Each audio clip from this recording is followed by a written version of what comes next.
So today we are going to be using these graham crackers. These are honey made cinnamon graham crackers. So this is going to add something special to our dessert, a little extra flavor. So, you know, when you need a graham cracker crust, you have to crunch up your graham crackers. So I've got a nice, easy way to crunch up my graham crackers. You know, when you take them out of the box, they're already in this nice little plastic. So what I do is I just take my rolling pin and I smash them up. And it makes it a whole lot easier than opening a package and taking it out and putting them in something and smashing them up. So when I do that, here I have a nice package of graham cracker crumbs. So what I'm going to do is open this package of graham cracker crumbs, because for this cheesecake we need 2.5 cups of graham crackers. So my graham crackers are already crunched up. And if you want them finer than that, you can always crunch them up a little more. I don't like them totally powdery, so I leave a little crunch to them. So that's 1 cup. And we're going to dump that into the bowl. And we are going to measure a 2nd cup. So that's 1 cup. Let's get a 2nd cup going here. Uh-oh. Now y'all know I usually make a mess, and once again I made a mess. So there's 2 cups, and we're just gonna dump the rest of that in there, which is probably about 1/2 cup. So to that we are going to add 5 tablespoons of butter. And we are going to add 2 tablespoons of brown sugar. So I packed that brown sugar into the spoon, so it's tightly packed brown sugar, 2 tablespoons. And we are just going to mix this all together until we get all the crumbs moist from the butter. Let's get our pan ready. So here's our springform pan. So this opens our pan up. So what I'm going to do is I'm going to flip it over, and because I am going to put parchment paper in the inside of my pan. So I buy my parchment paper in sheets that are folded up like this. So what I do is I fold it in half. I try and find what I think is about the middle of the pan, and I just make a little mark so I know where I'm going, just enough. And then I take my scissors, and I just kind of go around and cut that off. So that now I have a nice little ring for the inside of my pan. But before I put my parchment paper in there, what I am going to do is I'm going to spray my the inside of my pan with Baker's Joy. So that's just to keep the sides from sticking. And even though I'm going to put a parchment paper in there, I'm still going to spray the bottom of the pan. So I've got the bottom of the pan sprayed. Here we have our graham cracker crumb and butter mix. So we are going to spread this out as much as we can, and then we're going to work it up the sides of the pan. So I'm going to use my measuring cup because I want my graham cracker crust to be about, I'd say about 1.5 inches thickness. So I'm going to use this. See how it's smashing down my graham cracker crumbs for me. So I'm going to start to try to work it up the sides. Work it up the sides of my pan. So we're going to add some more graham cracker crumbs, I said crust, more graham cracker crumbs. And we're just going to keep working until we get this worked all the way up the sides of the pan.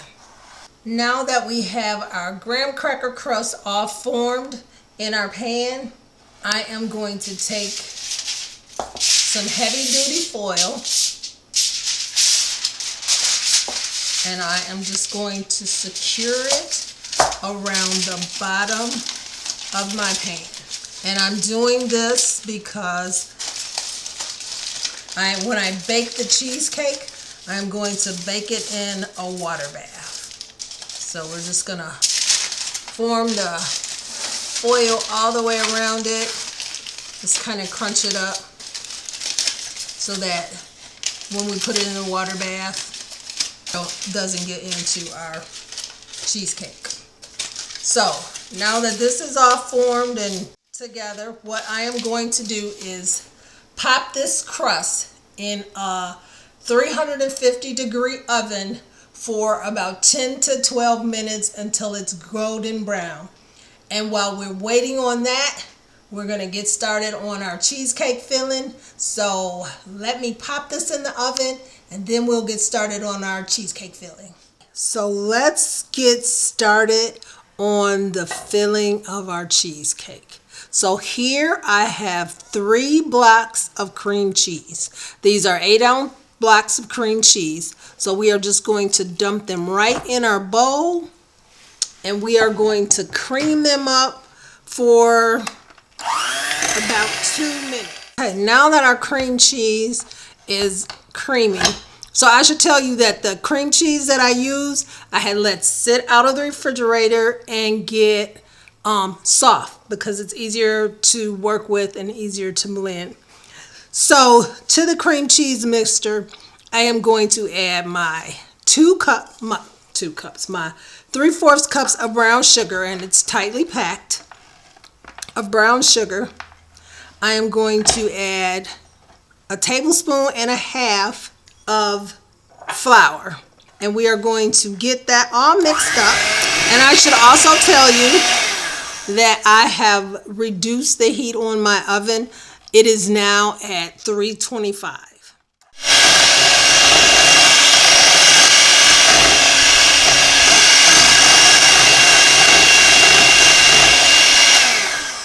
Okay, now that we've got our brown sugar all blended in, we are going to add our 3 eggs, and we're going to add them one at a time.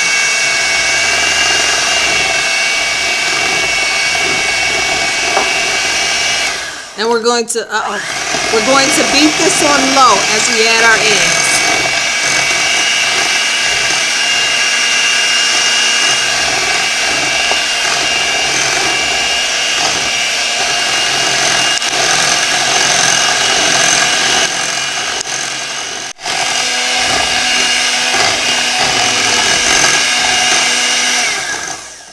Okay, so let's add a teaspoon of brown sugar, a teaspoon of cinnamon,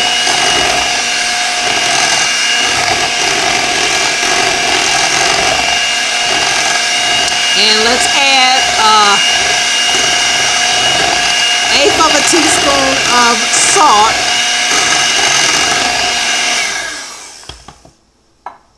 and then we're going to add, let's get this so that it's not, we're going to add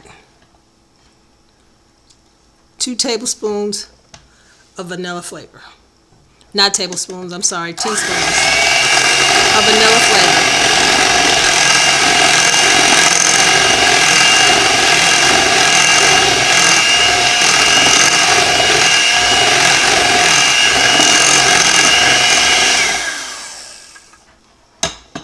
Okay, so let's get this all mixed in together. And then I am going to show you what we're going to do before we pour our cheesecake into our pan. So bear with me for a minute while I grab the rest of our ingredients.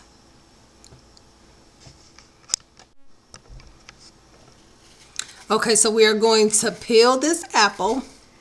We're going to core it, and then we're going to slice it up really thin, and I'm going to show you what I'm going to do with this apple once we get it all sliced, peeled, and sliced up. So let me ask you a question.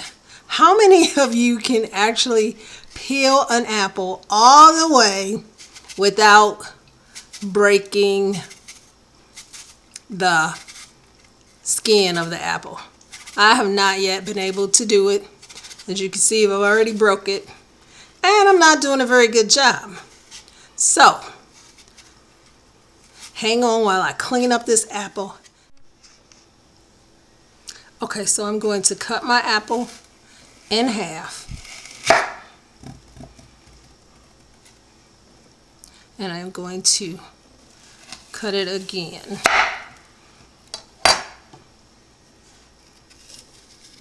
And then I am going to take the core out of it. And then I'm going to try and slice it as thin as I possibly can.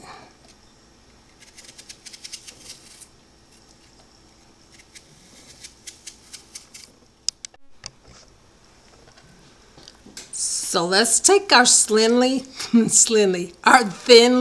sliced apples, and we are just going to arrange them as neatly in the bottom of the pan as we can.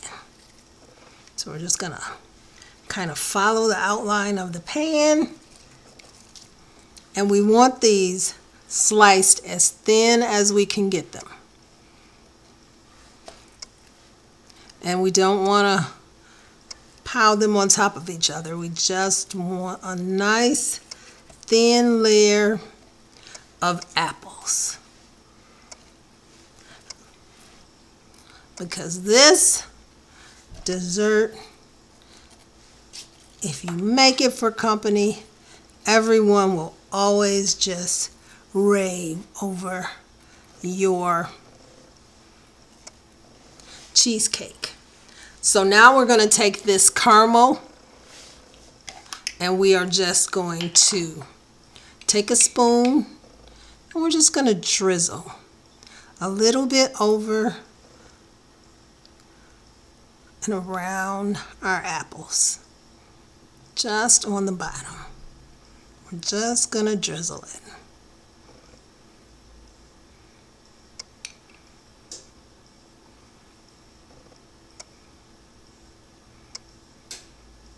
Let's try to drizzle it so we got it everywhere. Okay.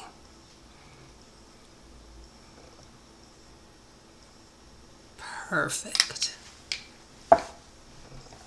So now what we're going to do is we're going to take our cheesecake mixture, and we're just going to pour it right into our pan. Just like that. And I'm going to try to scrape it as we go, because we want to make sure we get all that goodness out of this bowl.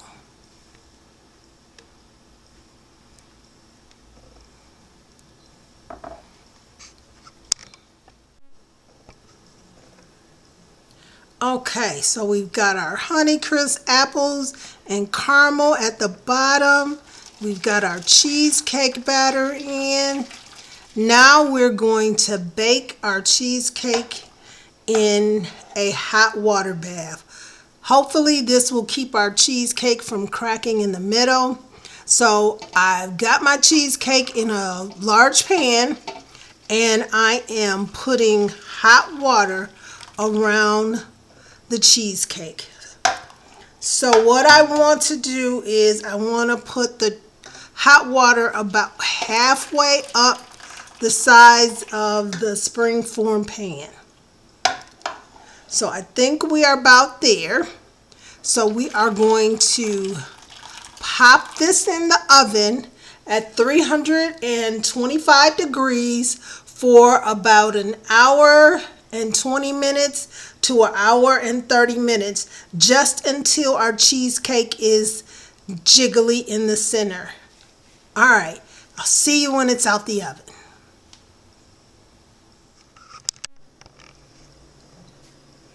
Okay, just took our cheesecake out of the oven, and we're going to carefully try and remove the foil.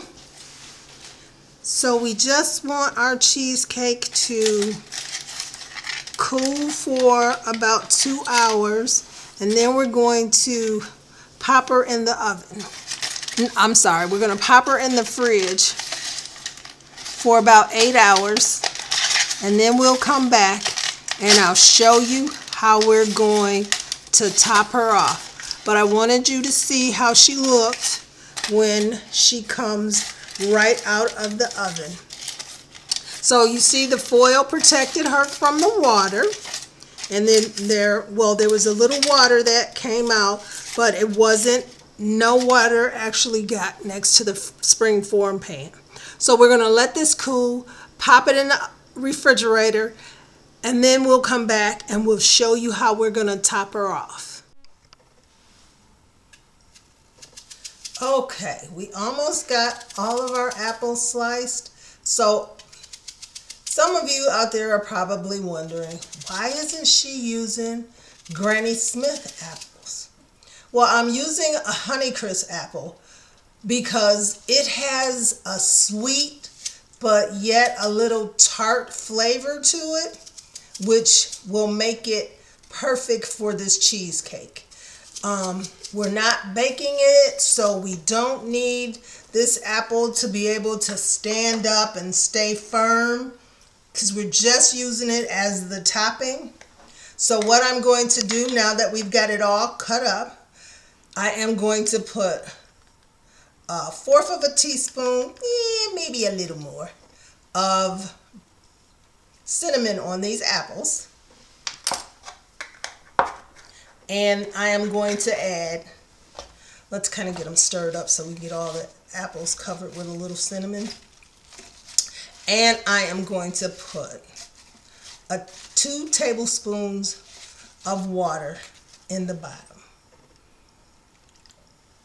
I am going to cover this with saran wrap, and I am going to pop it in the microwave for 5 to 10 seconds. I just want it in the microwave long enough for the apples to get tender. I'm not trying to cook the apples all the way through. I just want them tender. So we're going to cover this with saran wrap, nice and tight, and we're going to pop it in the microwave. Okay, so here's what our cheesecake looks like after it came out of the pan, out of our springform pan, and out of the refrigerator. So here are our apples, and let's switch places. So to my apples, I am going to add a tablespoon of brown sugar. I'm going to top our cake with this. So let's give it a quick mix. See if we can get everything all mixed together. All right, it's looking pretty good. So now what we're going to do is we are just going to take our apples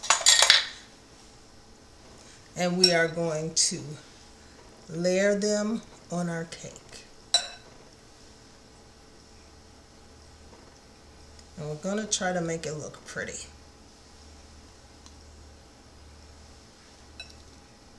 So we're just going to lay them on the cake. So it took my apples, it was probably about 2 minutes that I ended up cooking them in the microwave so they would get that nice. They're not cooked all the way through, they're just soft.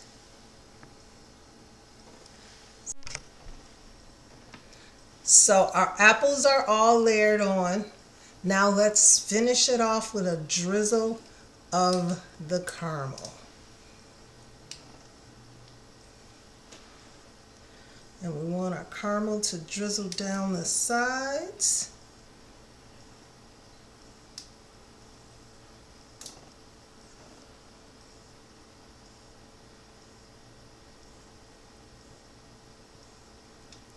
Oh yeah, this is going to be delicious.